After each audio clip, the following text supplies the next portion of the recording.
जय श्री राम। हर हर महादेव। जय हिंदू राष्ट्र। हिंदुत्व दर्शन आपका अपना चैनल है, उस पर आपका हार्दिक अभिनंदन है।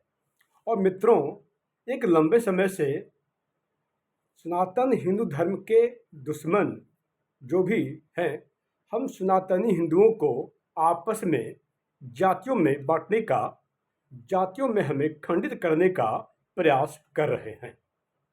और दुश्मन पक्ष हमेशा ही चाहेगा कि हम आपस में एकजुट न हो और हम आपस में लड़ते रहें। और उनका लक्ष्य है हमें बांटना, पर हमारा लक्ष्य ये होना चाहिए कि हम बटेंगे नहीं। हम जब जब बटे तब तब कटे हैं। और ये कौन है जो हमें जातियों में बांट रहा और क्यों हम बट रहे हैं? मित्रों, सनातन हिंदू धर्म पर गहन अध्ययन के बाद मैंने एक खास बात का पर गौर किया है कि सन 2000 वर्ष पहले एक भी जातियां नहीं थी। आज हम जिस जातियों की बात करते हैं, हमारे महापुरुष जितने भी हुए, वो कभी जातियों के लिए नहीं लड़े। वो हमेशा सनातन हिंदू धर्म की रक्षा के लिए लड़े और राष्ट्र को आगे रखा। राष्ट्र सर्वोपरि अस्ति, राष्ट्र सर्वोपरि अस्ति के मूल मंत्र को लेकर के वो हमेशा ही आगे बढ़े। क्या आपने कभी देखा कि परशुराम जी ने अपनी जातियों के लड़े? क्या कभी परशुराम चंद्र ने अपने नाम के साथ चौहान, सिंह आदि लगाया? क्या वाल्मीकि ने कभी अपने नाम के साथ कुछ टाइटल लगाया?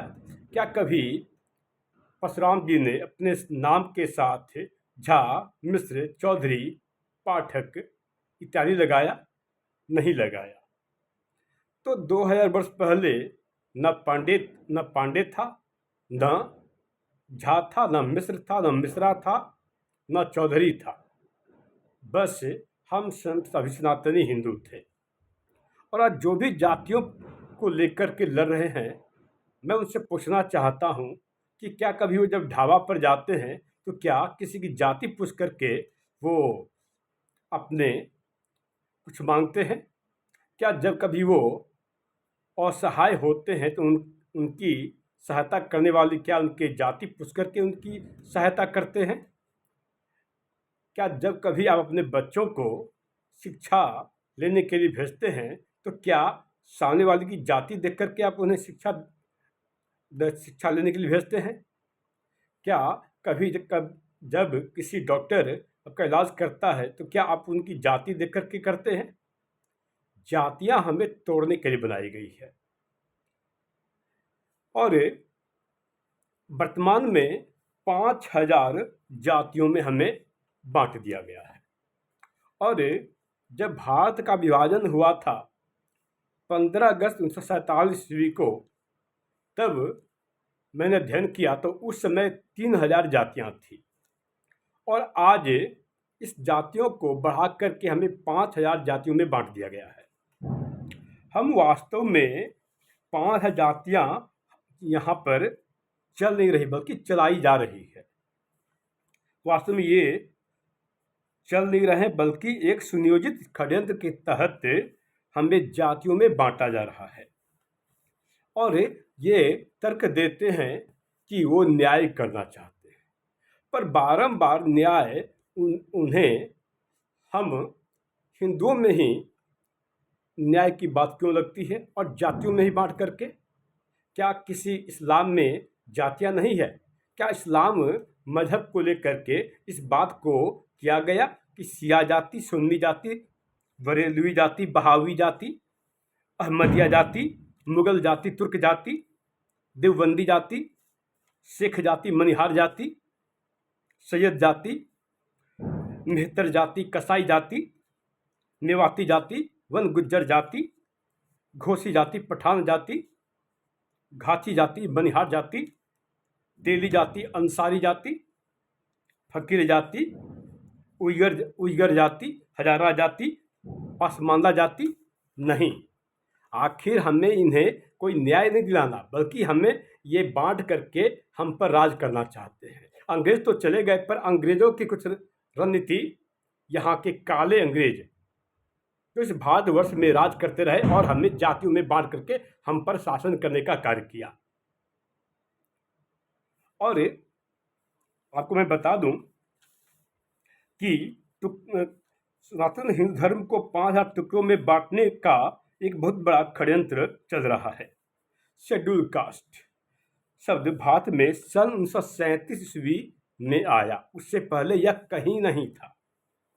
शेड्यूल कास्ट 1937 ईस्वी में आया और प्रचलन में आया। 3 शब्द खासकर गढ़े गए हम हिंदुओं को विभक्त करने के लिए, खंडित करने के लिए, तोड़ने के लिए। पहला शेड्यूल कास्ट, दूसरा शेड्यूल ट्राइब और तीसरा अदर बैकवर्ड कास्ट। सन 1990 ईस्वी में अदर बैकवर्ड कास्ट शब्द को गढ़ा गया, जिससे कि हम पर वो राज कर सके और हमें बांट करके वो अपना स्वार्थ सिद्धि कर सके, स्वार्थ की रोटी सेक सके। जातियों का खेल एक बहुत बड़े षड्यंत्र को जानने हेतु भीमराव अम्बेडकर, जो भारत के प्रथम विधि मंत्री थे और मेरी माने तो यह सबसे बहुत बड़े दूरदर्शी राजनेता थे, और आज जो भी इस भारतवर्ष में हो रहा है इन्होंने पहले ही बता दिया था। और उनका ही स्वप्न था कि भारत में समान नागरिक संहिता होनी चाहिए, और वर्तमान सरकार से भी यह हमारा पूर्ण निवेदन है कि समान नागरिक संहिता को अवश्य लागू किया जाना चाहिए। और भीमराव अम्बेडकर की लिखित पुस्तक शूद्र कौन के पेज नंबर 1, अध्याय 1, पैराग्राफ संख्या 3 का अध्ययन करें। अतः हम सभी के लिए एक ही लक्ष्य होना चाहिए। अगर इस भारतवर्ष को विश्व गुरु भारत के रूप में पुनर्स्थापित करना चाहते हैं तो एक ही नारा, एक ही उद्घोष, हम बस हिंदू हैं, हम हिंदू जगाने आए हैं, हम हिंदुत्व के राही हैं, हम हिंदुत्व के, हमारे रक्त में हिंदुत्व का रक्त संचार हो, और हिंदुत्व की बात करके ही हम इस भारतवर्ष को हिंदू राष्ट्र बना सकते हैं।